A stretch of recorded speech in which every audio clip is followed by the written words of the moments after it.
Very good morning to all of you.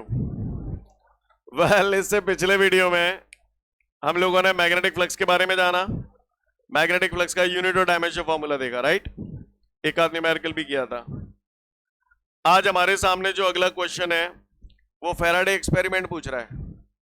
तो Faraday experiment हम लोग देखेंगे, या तो आज ही देखेंगे, नहीं तो हो सकता है कल की डेट में देखें। जहां तक मेरा ख्याल है कल की डेट में देखेंगे फैराडे एक्सपेरिमेंट। फैराडे एक्सपेरिमेंट के जस्ट बाद आपको क्वेश्चन होगा डिफाइन इलेक्ट्रोमैग्नेटिक इंडक्शन। मिला सभी को? हाँ जी, चलो भाई, पूरा अटेंशन ऑन द बोर्ड देखेंगे, ठीक है। साइंटिस्ट जो फैराडे थे, जब 11th क्लास में पढ़ते थे तो उन्हें न्यूटन के लॉज बताए गए थे। तो वहां पर उन्होंने न्यूटन का थर्ड लॉ पढ़ लिया था, for every action there is a equal and opposite reaction. किसने पढ़ा ये? फैराडे ने। फैराडे ने पढ़ा फैराडे ने पढ़ा for every action there is a equal and opposite reaction. फिर उसके बाद फैराडे 12th क्लास में आए। 12th क्लास में आए तो उन्होंने जो चैप्टर पढ़ा उसमें ऑरस्टेड एक्सपेरिमेंट पढ़ा, मैग्नेटिक इफेक्ट ऑफ करंट उन्हें पढ़ाया गया। तो वहां पर उन्हें ऑरस्टेड एक्सपेरिमेंट जब पढ़ाया गया तो उन्हें ये बताया गया, अभिषेक, कि जब किसी वायर में करंट फ्लो किया जाता है ना तो उसके चारों तरफ मैग्नेटिक फील्ड पैदा होता है। क्लियर? जब किसी वायर में करंट फ्लो किया जाता है तो उसके चारों तरफ मैग्नेटिक फील्ड पैदा होता है। ऐसा उसने ऑरस्टेड एक्सपेरिमेंट में पढ़ा। तो जब फैराडे ऑरस्टेड एक्सपेरिमेंट पढ़ रहा था तो उसके दिमाग में ये आया, यार ऑरस्टेड ये कह रहा है कि करंट फ्लो करो तो मैग्नेटिक फील्ड पैदा होगा, और वहां न्यूटन कह गया था for every action there is a equal and opposite reaction. तो उसके दिमाग में एकदम बिजली सी कौंधी। और बिजली क्या कौंधी? उसने सोचा कि यार अगर करंट से मैग्नेटिक फील्ड पैदा हो रहा है, ऑरस्टेड कह रहा था और उसने प्रूव भी किया था कि करंट से अगर मैग्नेटिक फील्ड पैदा हो रहा है, तो उसने सोचा,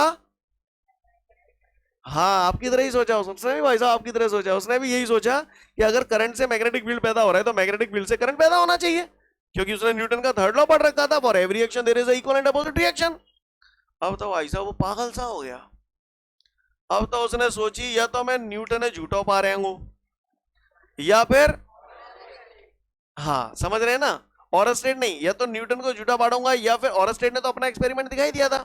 तो उसने सोचा क्या क्या करना चाहेगा आप बताओ, फैराडे क्या करना चाहेगा आप बताओ।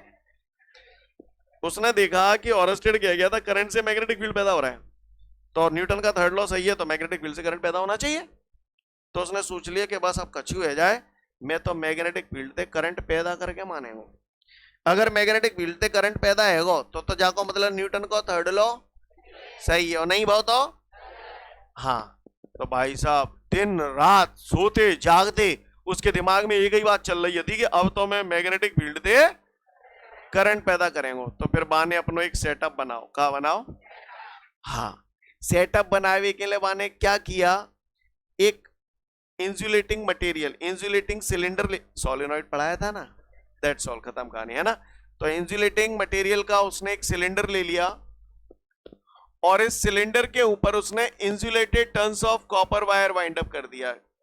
Insulated turns of copper wire मतलब ऐसा कॉपर वायर जिसके ऊपर प्लास्टिक चढ़ी हुई हो, राइट।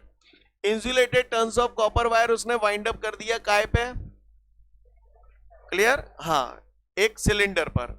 सिलेंडर कैसा है, कंडक्टिंग या non conducting? Non conducting. Non conducting cylinder के ऊपर उसने insulated turns of copper wire wind up किया। वायर के जो दोनों एंड्स हैं इनके बीच में उसने उठा के क्या जोड़ दिया है? नहीं, बैटरी से तो करंट पैदा हो, करंट तो भाई पैदा करना है मैग्नेटिक फील्ड से, तो बैटरी ना ने, पर पैदा करना करंट चाह रहा है। तो किसी जगह करंट पैदा हो रहा है कि नहीं हो रहा है, तो जा बात है चेक करने के लिए कछु डिवाइस लगाती है का, गैल्वेनोमीटर। तो बढ़िया बाने भाई साहब वीआईपी का लगाया तो जम पे गैल्वेनोमीटर। तो उसने बढ़िया ये गैल्वेनोमीटर लगा दिया। ये गैल्वेनोमीटर का कांटा है। क्लियर? ये कांटा भी ये शो कर रहा है कि गैल्वेनोमीटर काय पे है? जीरो पे।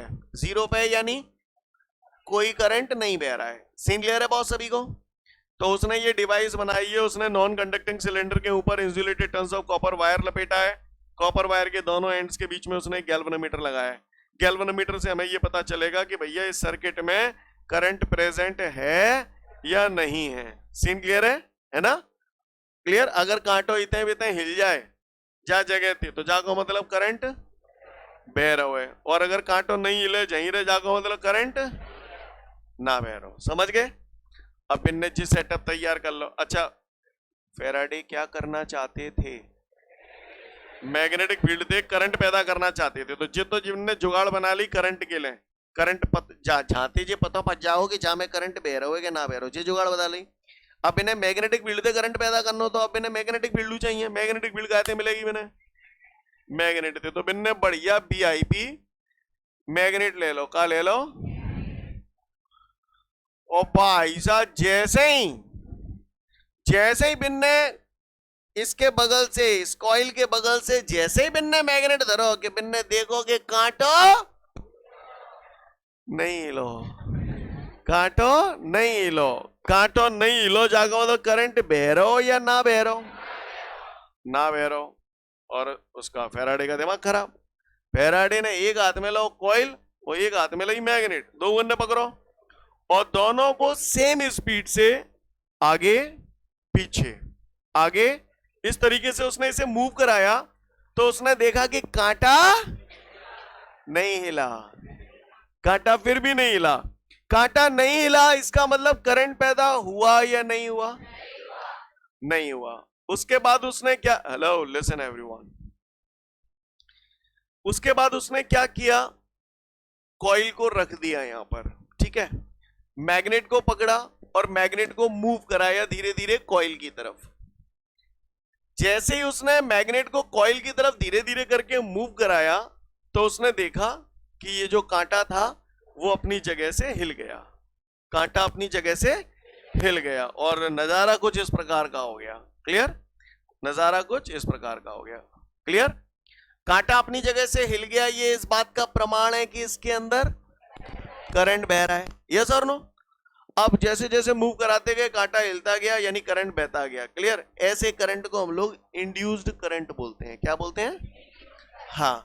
अब जैसे जैसे वो मूव कराता गया कांटा हिलता गया यानी करंट पैदा होता जा रहा है, और धीरे धीरे वो क्या कर गया, इस कॉइल के अंदर लाता गया इसको, और यहां पे ले जाके उसने मैग्नेट रख दिया।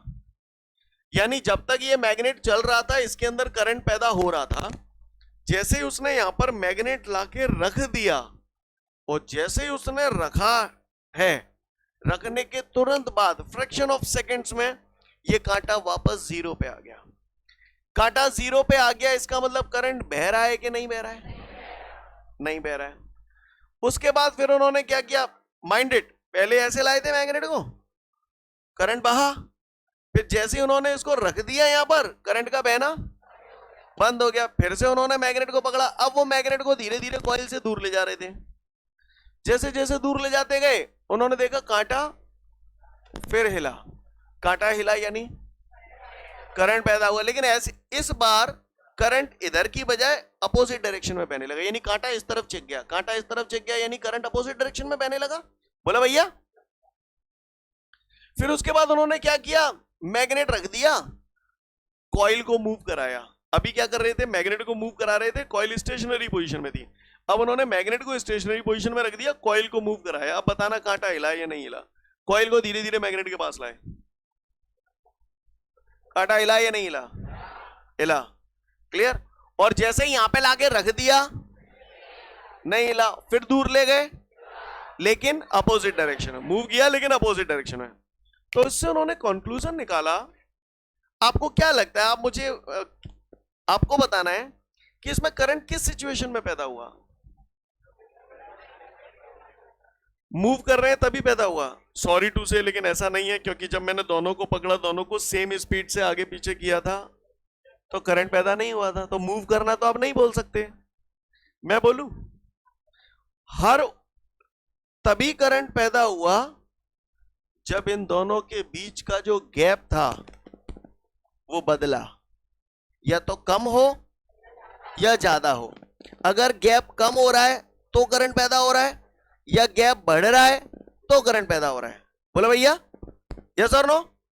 यानी कहने का तात्पर्य यह है, उससे उन्होंने कंक्लूजन निकाला कि जब किसी कॉइल और मैग्नेट के बीच में रिलेटिव मोशन होता है, रिलेटिव मोशन समझते हैं? रिलेटिव मोशन का मतलब यह है कि एक ऑब्जेक्ट के कंपैरिजन में दूसरा ऑब्जेक्ट मूव कर रहा है। आप बताओ, बताना मुझे, ये एक ऑब्जेक्ट है, ये दूसरा ऑब्जेक्ट है, ये ऑब्जेक्ट 5 मीटर पर सेकंड से इधर जा रहा है और दूसरा ऑब्जेक्ट भी 5 मीटर पर सेकंड से इधर जा रहा है, ऐसे सेम स्पीड से इधर जा रहे हैं, तो बताओ इनके बीच में रिलेटिव मोशन हो रहा है क्या? नहीं हो रहा है। ये ऑब्जेक्ट इस ऑब्जेक्ट के कंपैरिजन में ना तो पास आ रहा है ना दूर जा रहा है, उनके बीच का गैप कांस्टेंट है, राइट और रॉन्ग?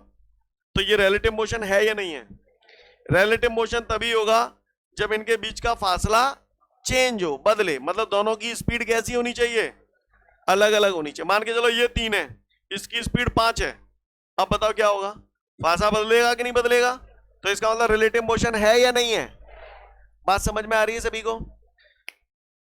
तो फैराडे ने कंक्लूजन निकाला कि whenever there is a relative motion between a coil and a magnet, जब भी किसी कॉइल और मैग्नेट के बीच में रिलेटिव मोशन होता है, रिलेटिव मोशन समझ गए, दोनों के बीच का गैप बदलना चाहिए, क्लियर है? Whenever there is a relative motion between a coil and a magnet, then an induced EMF is produced inside the coil. This phenomena is called electromagnetic induction. शुद्ध देसी में बात करूं तो जब किसी कॉइल और मैग्नेट के बीच में रिलेटिव मोशन होता है, आप एक बात बताओ, थोड़ा सा रुकते हैं अभी इस डेफिनेशन के लिए। करंट के लिए हमने पढ़ा है पोटेंशियल डिफरेंस जरूरी है, और पोटेंशियल डिफरेंस को आप लोग ईएमएफ भी बोलते हो। बोलो भैया, अगर इस जगह जब मैं मैग्नेट को इधर ला रहा हूं तो यहां पर करंट पैदा हो रहा है, करंट पैदा हो रहा है तो जाहिर सी बात है यहां पर पोटेंशियल डिफरेंस भी है, तभी तो करंट पैदा हो रहा है, और इसी पोटेंशियल डिफरेंस को हम लोग क्या बोलते हैं? Induced EMF. क्या बोलते हैं? तो गौर से सुनिएगा, और हर वो जगह जहां इंड्यूस्ड ईएमएफ है तो वहां इंड्यूस करंट है, क्लियर? मैं फिर से बोल रहा हूं, whenever there is a relative motion between a coil and a magnet, then an induced EMF is produced inside the coil. This phenomena is called electromagnetic induction. जो बोला पल्ले पड़ा, बोले भैया, मैं फिर से बोल रहा हूं, whenever there is a relative motion between a coil and a magnet, then an induced EMF is produced inside the coil. This phenomena is called electromagnetic induction. कुछ लोग थोड़ा और बड़ा चढ़ा के बोल देते हैं, whenever there is a relative motion between a coil and a magnet, then an induced EMF is produced inside the coil, due to which the induced current is produced in the coil. This phenomena is called electromagnetic induction. सब चलेगा, कोई दिक्कत नहीं है। समझ में आ रही है मेरी बात? सीन क्लियर है? अब इसकी एक और डेफिनेशन हम लोग जानते हैं, वो भी सुन ले सब लोग ध्यान से। दोनों ही डेफिनेशन बहुत इंपॉर्टेंट है, किसी भी प्रकार से आ सकती है। अब थोड़ा सा और डिटेल में हम लोग बात करेंगे। मैंने सुना है कि आप लोगों ने मैग्नेटिक लाइंस ऑफ फोर्सेस और उसकी प्रॉपर्टीज पढ़ी हैं, यस और नो? आपको जब मैग्नेटिक लाइंस ऑफ फोर्सेस पढ़ाई गई थी और उसकी प्रॉपर्टीज पढ़ाई गई थी, तो आपको बताया था मैग्नेटिक लाइंस ऑफ फोर्सेस जो होती है वो मैग्नेट के बाहर नॉर्थ टू साउथ जाती हैं, यस और नो? लाइक दिस, ऐसे ही तो है। अच्छा, जितनी मैग्नेटिक लाइंस ऑफ फोर्सेस पास होती हैं किसी जगह से, उसे मैग्नेटिक फ्लक्स कहते हैं। The total number of magnetic lines of forces which is passing normally through a surface in a magnetic field is called magnetic flux. आप सुन लो, आज के बाद किसी भी जगह मैग्नेटिक फील्ड आए या मैग्नेटिक लाइंस ऑफ फोर्सेस आए तो आप उसे मैग्नेटिक फ्लक्स भी बोल सकते हैं। वहां पर समझ पा रहे हैं मेरी बात को? ये सब एक ही थाली के चट्टे बट्टे हैं, एक जैसे ही वर्ड है, magnetic field, magnetic lines of forces या मैग्नेटिक फ्लक्स। अब आप गौर से देखिएगा, ये इससे जो मैग्नेटिक लाइंस ऑफ फोर्सेस पास हो रही हैं, है ना, क्या वो इस कॉइल से पास हो रही हैं? क्या नहीं हो रही? मैग्नेट काफी दूर है अभी कॉइल से। अभी अगर मैं पूछूं कि यहां पर कॉइल से कितनी मैग्नेटिक लाइंस ऑफ फोर्सेस पास हो रही हैं, तो आप क्या बोलोगे? 0। यानी यहां पर कॉइल से कोई भी मैग्नेटिक फ्लक्स अभी तक लिंक्ड नहीं है, जुड़ा नहीं है इससे। अब आप बताओ, अगर मैं मैग्नेट को इधर ला रहा था तो आपने बोला था कांटा हिल रहा है, यानी करंट पैदा हो रहा है। तो जब मैं ऐसे इधर लाऊंगा, सपोज करिए मैं थोड़ी देर में सरका के मैग्नेट को यहां से यहां ले आया, ठीक है, तो मैग्नेटिक लाइंस ऑफ फोर्सेस ऐसे होंगी, बोलो भैया, सरक के इधर आ जाएंगी। अब आप बताओ, इस कॉइल से मैग्नेटिक फ्लक्स अटैच हुआ थोड़ा बहुत या नहीं हुआ? केवल इतना हिस्सा कॉइल से अटैच हुआ, बोलो भैया। अब मैं मैग्नेट को धीरे धीरे और क्लोज लाऊं, तो आप मुझे बताओ, कॉइल से लिंक्ड, केवल कॉइल से जुड़ा हुआ मैग्नेटिक फ्लक्स, केवल कॉइल से पास होने वाली मैग्नेटिक लाइंस ऑफ फोर्सेस धीरे धीरे करके क्या होती जा रही हैं? बढ़ती जा रही हैं। यानी जैसे जैसे मैं मैग्नेट को कॉइल के पास ले जा रहा हूं, तो magnetic flux linked with the coil increases या डिक्रीजेस? इंक्रीजेस। मैग्नेट को जैसे जैसे मैं कॉइल के पास ले जाता जा रहा हूं, magnetic flux linked with the coil increases, yes और नो? और जब तक मैग्नेटिक फ्लक्स बढ़ रहा था, इसके अंदर कांटा हिल रहा था या नहीं हिल रहा था, यानी इंड्यूस करंट पैदा हो रहा था।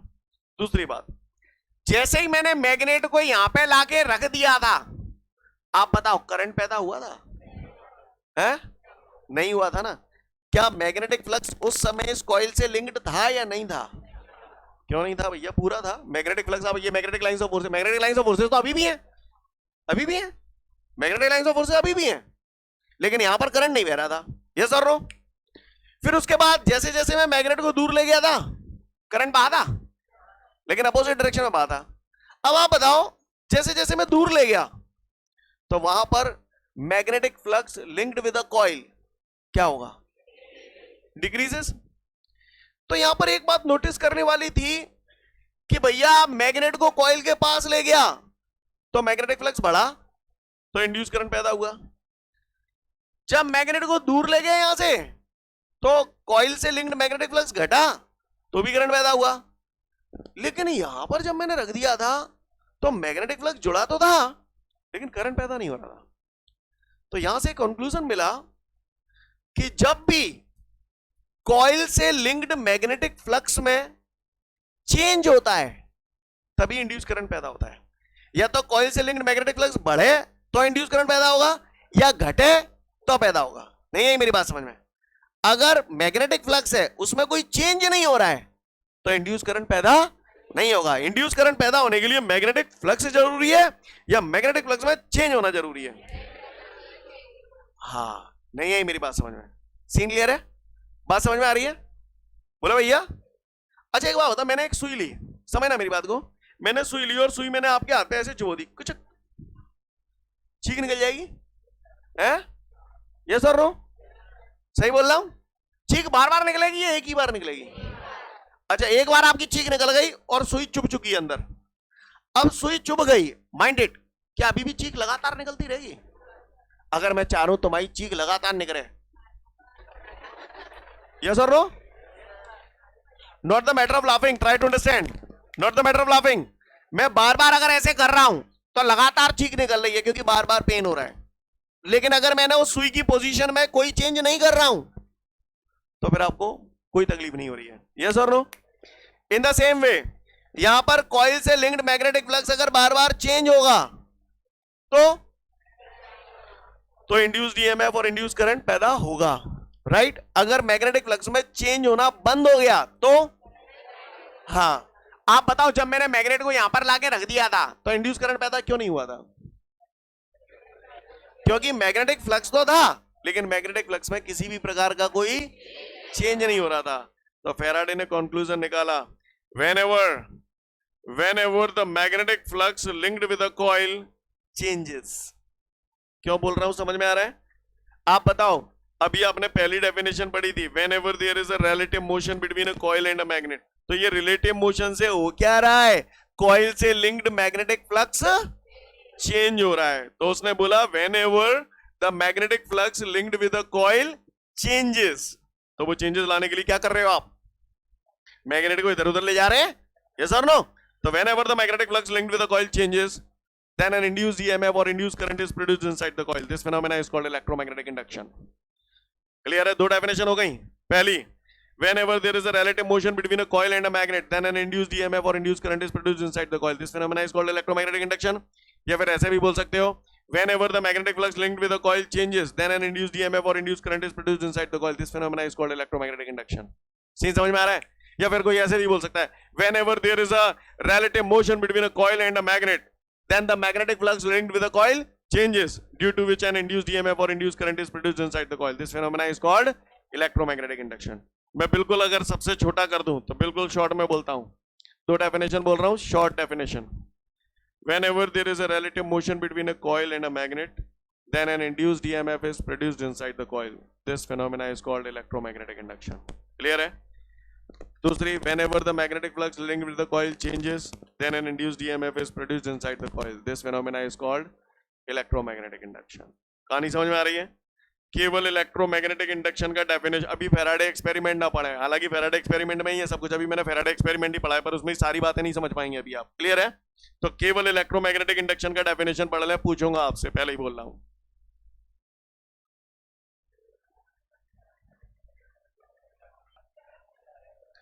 आगे बढ़ते हैं। इसके बाद नेक्स्ट क्वेश्चन हम लोग जो प्रिपेयर कर रहे हैं, explain the rules to determine the direction of induce current, clear? तो भैया रूल समझ लें। इंड्यूस करंट की डायरेक्शन निकालने के लिए हमारे पास दो रूल हैं, एक है फ्लेमिंग राइट हैंड रूल और दूसरा Lenz law. Lenz law very very very important, exam में बहुत आता है, तो दोनों रूल हम लोग वन बाय वन देखेंगे, एक फ्लेमिंग राइट हैंड रूल और दूसरा लेंज लॉ।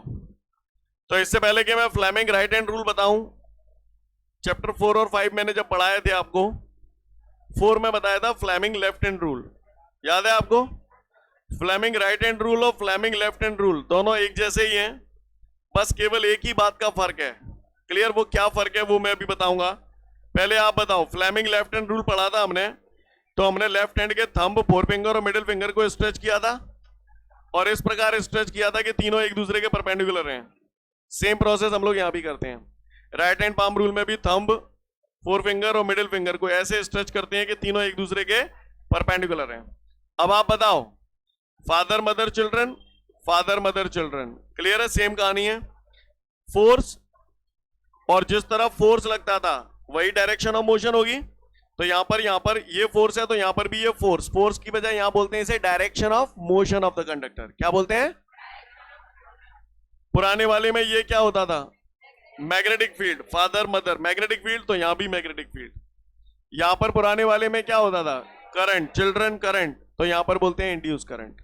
मतलब पूरा सेम है, बस करंट की जगह क्या हो जाएगा? Induce current. यानी फ्लेमिंग राइट हैंड रूल हमसे ये कहता है कि we stretch our right hand in such a way that the thumb, forefinger and middle finger are perpendicular to each other, then if the thumb indicate the direction of motion of the conductor, forefinger indicate the direction of magnetic field, then the middle finger indicate the direction of induced current। यानी अगर हमें Fleming left hand rule clear है तो right hand rule हम लोग बता सकते हैं। सीन क्लियर है? एक बार फ्लेमिंग राइट हैंड रूल पढ़ लें फिर आगे बढ़ूंगा। इसके बाद हमारे सामने अगला जो रूल है that is Lenz law. Lenz law हमसे ये कहता है कि किसी भी सर्किट में इंड्यूस करंट की जो डायरेक्शन होती है वो हमेशा कुछ इस प्रकार होती है कि इंड्यूस करंट उसी रीजन का अपोज करता है जिसके कारण पैदा हुआ है। According to the Lenz law, the direction of induce current in a circuit is always in such a way that it always try to oppose the cause by which it is produced. Clear? पहले कुछ पढ़ा नहीं होगा आपसे, कोई issue नहीं है। Induce Lenz law हमसे ये कहता है कि जिस थाली में खाओ उसी में छेद करो। क्लियर? जिस थाली में खाओ उसी में छेद कर दो। क्लियर? तो लेंज लॉ हमसे ये कहता है कि इंड्यूस करंट हमेशा उसी रीजन का अपोज करता है जिसके कारण पैदा हुआ है। अब लेंज लॉ की बात तो मैं आप लोगों से कल करूंगा, लेकिन आपको इतनी बात तो क्लियर हो गई कि मैग्नेट को जब कॉइल के पास लाया जा रहा था तो इंड्यूस करंट पैदा हो रहा था। अभी तक हमें केवल यह पता चला कि इंड्यूस करंट कब पैदा हो रहा था, लेकिन अब हमें यह भी पता करना है कि इंड्यूस करंट पैदा तो हो रहा है, लेकिन उस इंड्यूस करंट की डायरेक्शन कैसे होगी सर्किट में? इंड्यूस करंट ऐसे बहेगा या ऐसे बहेगा, वो हमें पता करना है। तो वो कल हम लोग लेंज लॉ से पता करेंगे। सीन क्लियर है? तो कल हम लोग लेंज लॉ पढ़ेंगे। ओके गाइस, जय हिंद।